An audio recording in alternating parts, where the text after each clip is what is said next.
જો તમે online cosmetic વસ્તુઓ ખરીદતા હો તો સાવધાન થઈ જજો. તમે જે ઈ કોમર્સ પરથી કોસ્મેટિક વસ્તુઓ ખરીદો છો તે નકલી તો નથી ને? કેમ કે સુરતી નકલી કોસ્મેટિક વસ્તુઓનું કારખાનું ઝડપાયું છે. સુરતમાંથી નકલી ઘી બનાવતી ફેક્ટરી બાદ હવે ડુપ્લિકેટ કોસ્મેટિકનું ગોડાઉન ઝડપાયું છે.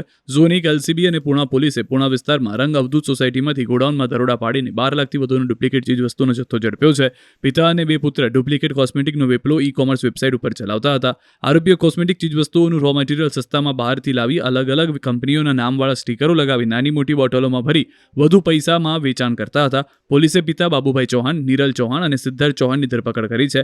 25,000ના કમ્પ્યુટર અને પ્રિન્ટર કબજે કર્યા છે. પિતા અને તેના બંને પુત્રો છેલ્લા 15 મહિનાથી ડુપ્લિકેટ કોસ્મેટિક ઓનલાઈન વેચવાનો ધંધો કરતા હતા. લોકોને છેતરતા હતા. ડુપ્લિકેટ કોસ્મેટિક ઉપર કોઈ પણ પ્રકારની બ્રાન્ડનું નામ લગાવવામાં આવતું ન હતું. ₹10ની વસ્તુ ₹200 સુધીમાં વેચતા હતા.